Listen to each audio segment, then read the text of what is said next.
Jadi untuk skala itu merupakan sebuah instrumen yang membedakan antara satu individu dengan individu yang lain. Untuk macam-macam skala itu ada 4, yaitu skala nominal, kemudian skala ordinal, skala interval, dan skala rasio. Untuk skala nominal itu bukan untuk mengukur gitu ya, hanya untuk mengelompokkan saja atau membedakan antara satu dengan yang lain. Mungkin saja diberi angka, namun angka itu tidak menunjukkan tingkatan. Angka itu hanya menunjukkan label untuk membedakan satu kelompok dengan kelompok yang lainnya. Contoh, untuk skala nominal, misalkan untuk membedakan kategori jenis kelamin. Jenis kelamin itu dikategorikan saat dikasih label 1 laki-laki, 2 perempuan. Apakah boleh dibalik? Ya boleh saja, bisa juga 1 perempuan, 1 laki-laki.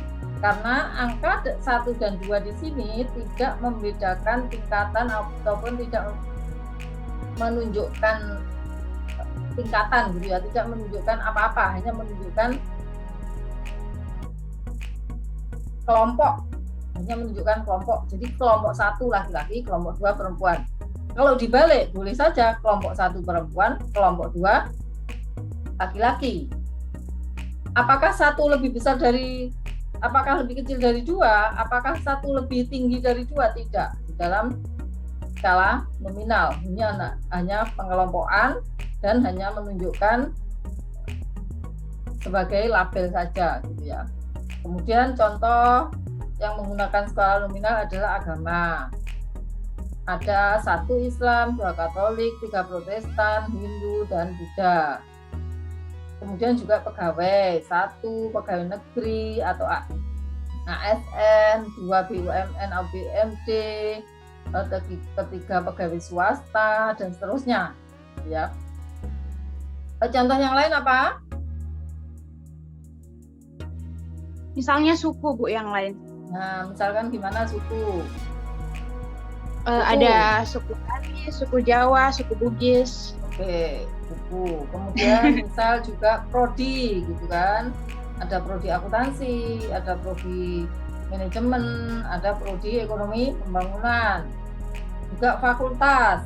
Ada fakultas ekonomi, fakultas hukum, fakultas teknik, dan sebagainya.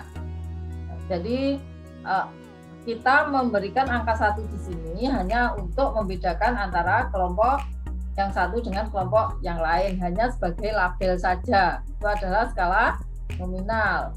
Kemudian berikutnya adalah skala ordinal.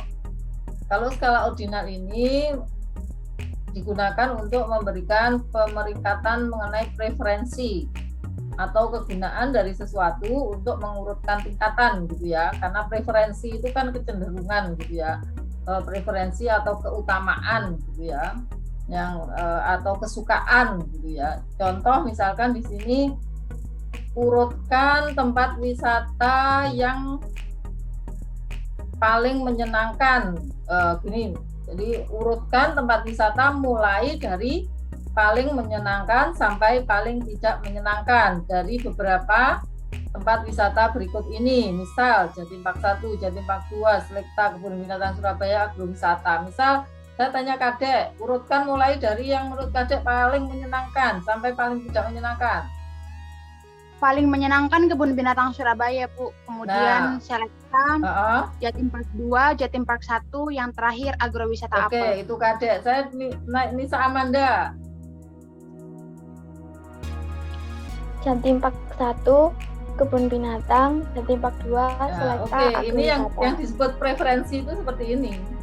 Kadek dan Nisa berbeda preferensi terkait dengan tempat wisata yang menyenangkan dan tidak menyenangkan gitu ya, kesukaan ya. Jadi ini kalau skala ordinal juga menunjukkan tingkatan gitu ya, menunjukkan pemeringkatan mengenai kesukaan. Contohnya contoh seperti ini gitu ya. Atau bisa saja kita diminta untuk mengurutkan dari sekian media pembelajaran daring mana yang paling memudahkan gitu ya, misal melalui Zoom atau e-learning Unitomo atau ada Google Classroom atau Google Meet, kemudian ada lagi apa yang dari tim gitu ya. Silakan tolong dipilih dari yang paling memudahkan mahasiswa belajar sampai ke paling tidak memudahkan. Contoh ini berarti skala apa? Ordinal, gitu ya.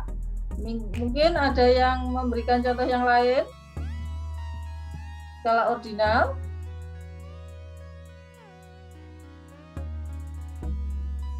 Silakan, ayo. Skala ordinal biasanya juga mungkin digunakan pada tingkat universitas dengan peminat terbanyak, Ibu. Biasanya kan kalau SBMPTN, SNMPTN itu ada beberapa universitas dengan tingkat peminat terbanyak, pertama, kedua, ketiga, seperti itu. Oke, jadi contoh pertanyaannya adalah dari sekian universitas, tolong dipilih mulai dari yang paling menarik gitu kan, sampai yang paling tidak menarik gitu kan.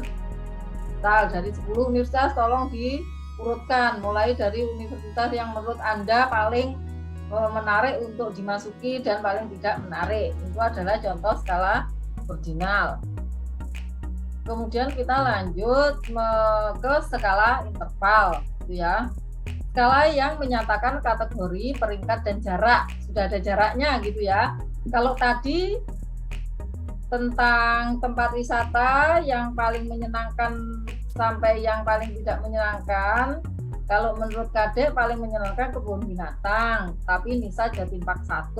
Kemudian yang kedua, kalau Nisa kebun binatang Surabaya, kalau Kadek Selekta. Tapi kan bagaimana tingkat kita menyenangi antara kebun binatang kemudian ke Selekta, itu kan jaraknya tidak ada gitu ya. Kita tidak menunjukkan jarak, apakah jaraknya 1, 2, 3, itu tidak ditunjukkan oleh skala ordinal. Yang penting saya paling senang kebun binatang, setelah itu Selekta, setelah itu apa. Kalau Nisa paling senang saya Jatim Park 1, setelah itu kebun binatang. Tapi seberapa jarak tuh antara kesukaan dari kebun binatang dengan Selekta, kemudian ke antara Jatim Park dengan kebun binatang, itu tidak ditunjukkan oleh skala ordinal. Tapi kalau skala interval itu sudah menunjukkan jarak gitu ya. Antara yang paling dengan paling tidak itu jaraknya berapa? Itu sudah dinyatakan jaraknya. Ini yang disebut dengan skala interval. Sehingga skala ini akan dikasih angka 1, bisa 1 sampai 5 atau 1 sampai 7. Misalkan di sini 1 itu adalah sangat tidak memuaskan, kemudian 5 itu sangat memuaskan. Berarti artinya gini ya, 1 sangat tidak memuaskan, kemudian 2 memuaskan, 3 netral, 4 memuaskan, 5 sangat memuaskan. Jarak antara sangat tidak memuaskan sampai dengan netral itu berapa? Jaraknya? 2 kan? 2 tingkatan. 2 tingkatan gitu ya. Kemudian jarak antara sangat tidak memuaskan dengan sangat memuaskan itu adalah 4 tingkatan. Nah, kalau ini sudah ada tingkatannya gitu ya. Ketika Kadek misalkan menjawab sangat tidak memuaskan, kemudian Nisa menjawab memuaskan, oh jarak antara jawaban Kadek dengan Nisa itu adalah misal 3 gitu ya. Jaraknya 3, perbedaannya 3 tingkatan gitu ya. Itu kalau skala interval.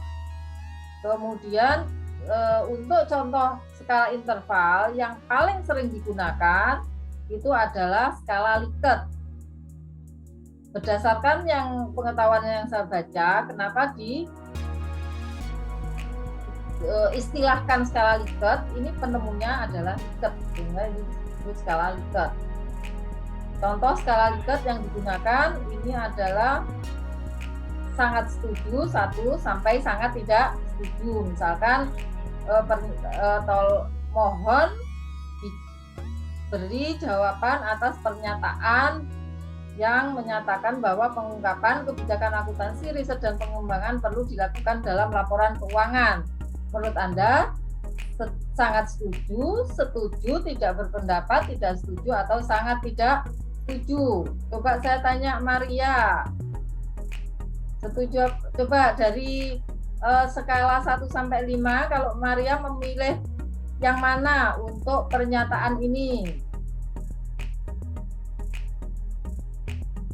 Maria Priyanti. Mana ya? Pilih setuju, Bu. Setuju. Berarti yang angka berapa? Nomor 2. Oke, nomor 2. Oke, saya coba yang Erlina.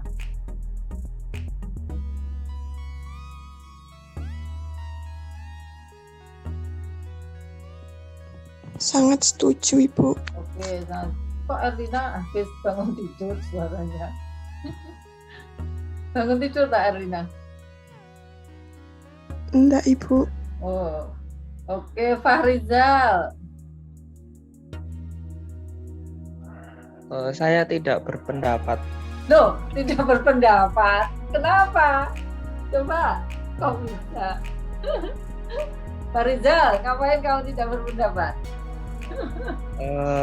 Soalnya menurut saya pengungkapan kebijakan akuntansi riset dalam laporan keuangan itu ada plus minusnya, Bu.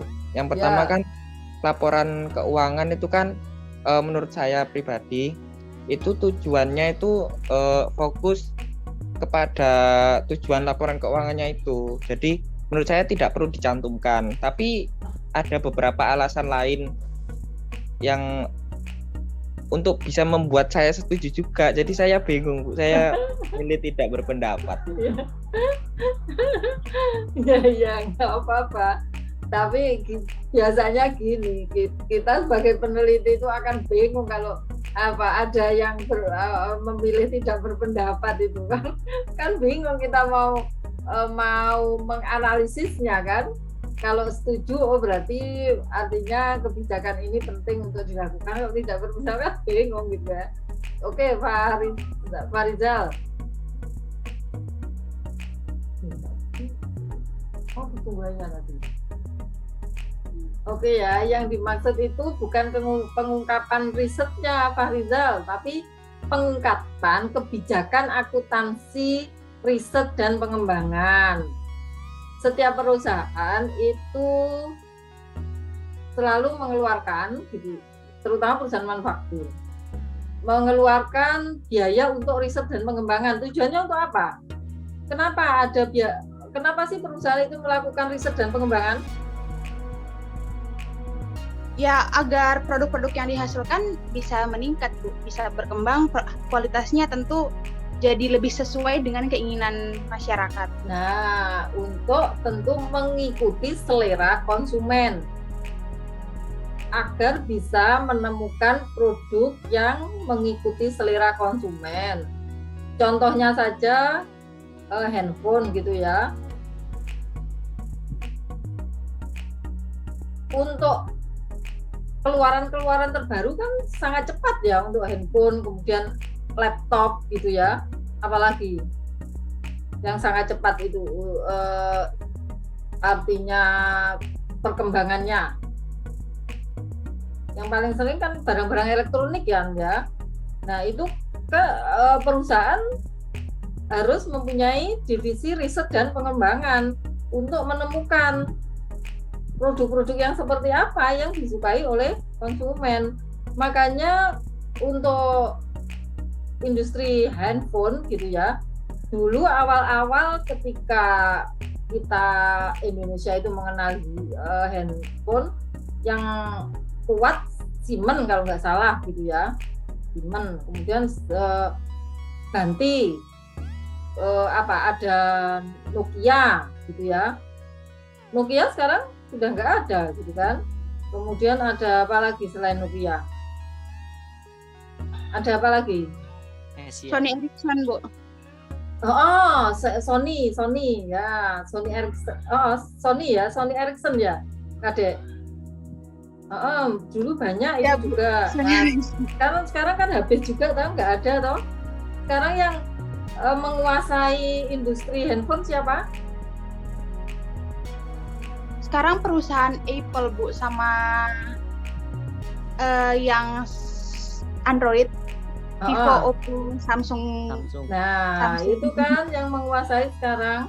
Artinya, kenapa yang lain tumbang?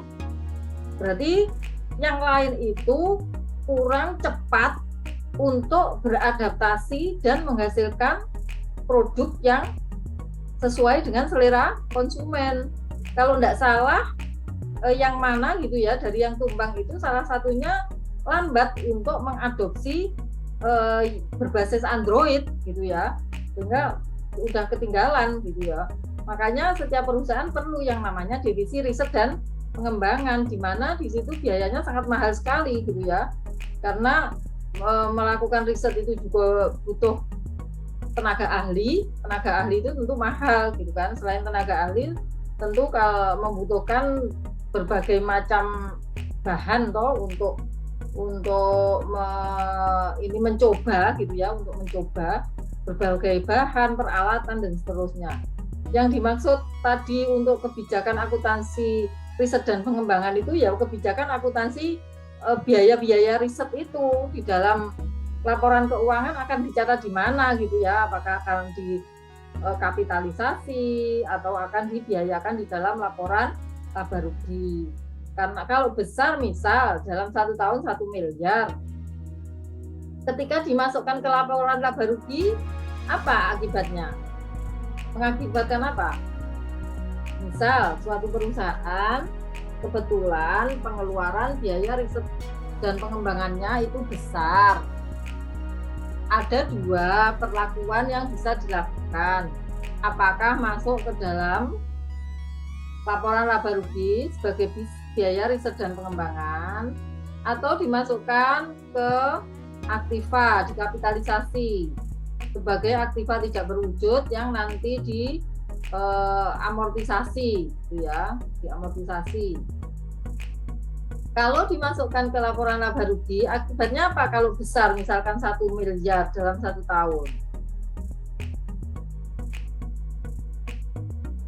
Apa akibatnya?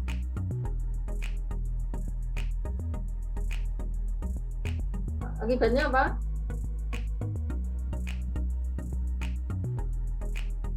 Halo? Gimana? Kalau dimasukkan ke laporan laba rugi,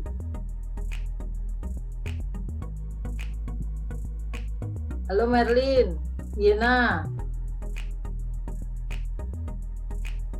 Merlin, ada nggak Merlin?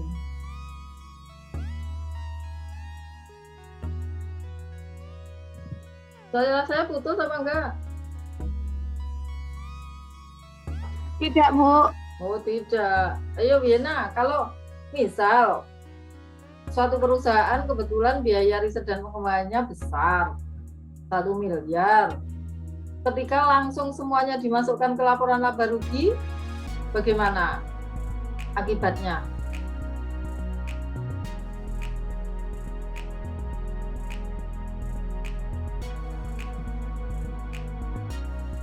Sela?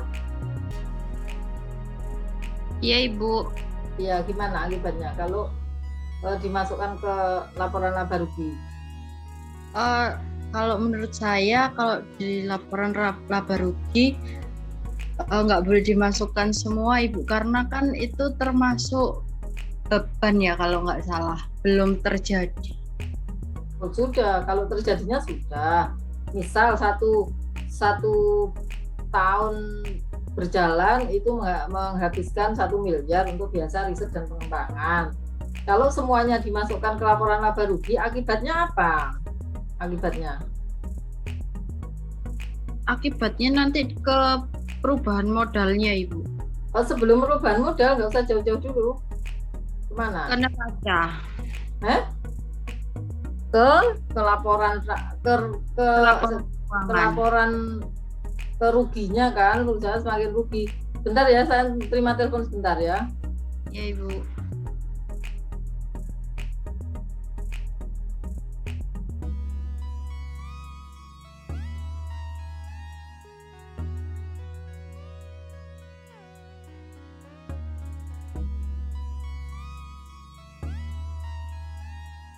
Oke ya, jadi kalau semuanya 1M dimasukkan ke laporan laba rugi, maka akan kelihatan perusahaan itu kalaupun labanya akan turun.